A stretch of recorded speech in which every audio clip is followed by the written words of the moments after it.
नमस्कार दोस्तों, आप देख रहे हैं भारत की आवाज पर आज का सबसे बड़ा मुद्दा। जी हां दोस्तों, मैं हूं आपके साथ राहुल चौधरी और आज जानेंगे देश और दुनिया की हर उस खबर को जिस पर इस वक्त पूरी दुनिया की नजरें टिकी हुई हैं, जिसको ये गोदी झूठी बिकी हुई मीडिया आपको कभी नहीं दिखाएगा। हम आपको दिखाएंगे विस्तार से।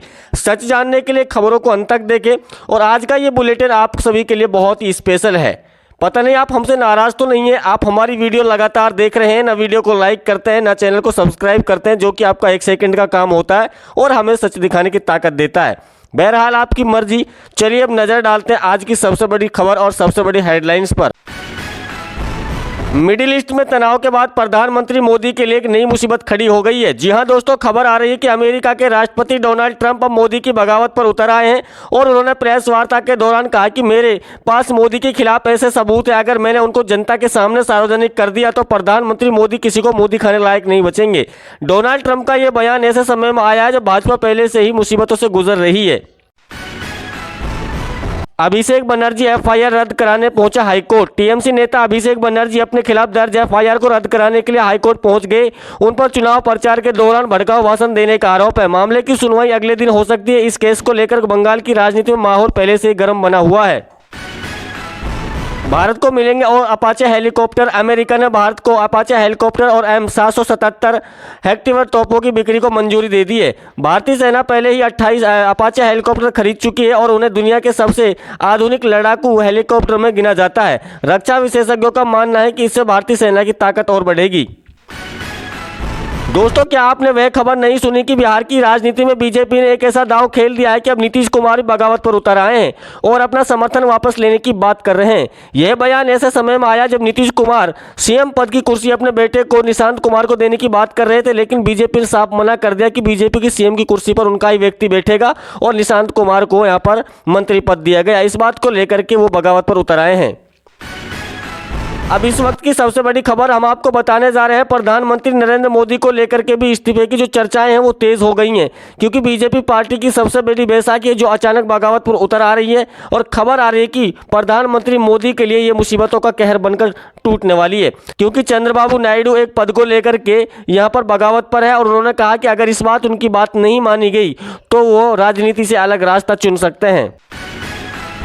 दोस्तों, खबर यह भी आ रही है कि गृह मंत्री अमित शाह की मुश्किलें भी बढ़ने वाली है, क्योंकि वह उसका एक पुराना केस ओपन हुआ है। अमित शाह को पहले जिसमें जेल हुई थी 2010 में गुजरात के चर्चित सोहराबुद्दीन से एक फर्जी एनकाउंटर मामले में गिरफ्तार किया गया था और जेल भी भेजा गया था।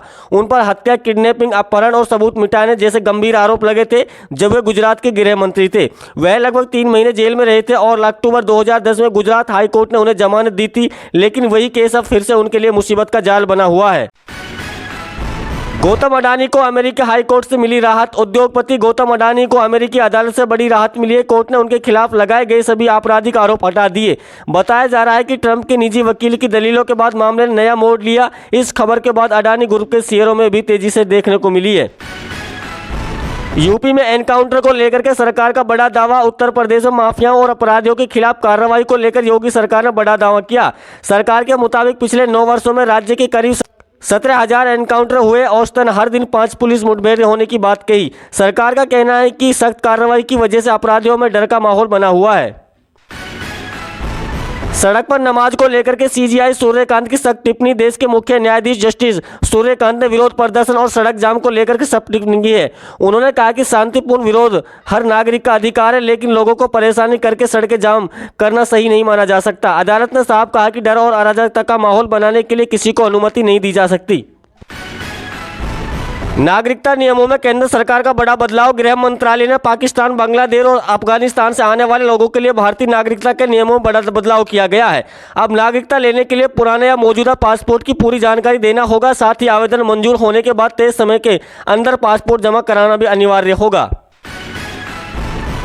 अखिलेश यादव ने कांग्रेस संग गठबंधन पर दिया बड़ा बयान। समाजवादी पार्टी प्रमुख अखिलेश यादव ने साफ कर दिया है कि यूपी में कांग्रेस के साथ गठबंधन आगे भी जारी रहेगा। उन्होंने कहा कि 2027 विधानसभा चुनाव में फोकस सीटों पर नहीं बल्कि जीत पर रहेगा। अखिलेश ने संकेत दिया है कि बीजेपी को हराने के लिए विपक्ष एकजुट होकर चुनाव मैदान में उतर सकता है।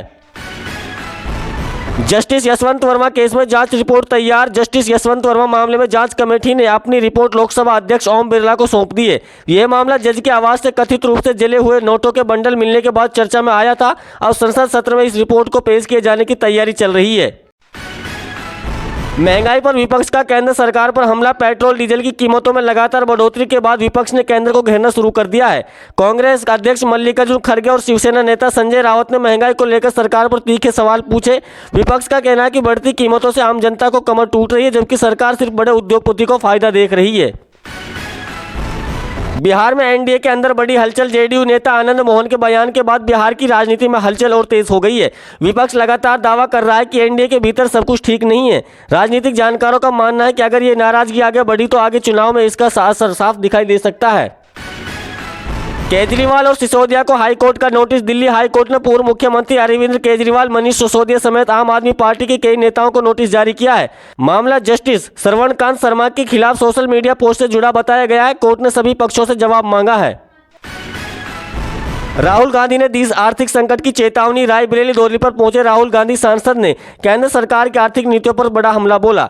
राहुल ने कहा कि देश में बड़े स्थिति पे तूफान आने जा रहा है और आने वाले समय में बेहद कठिन हो सकता है।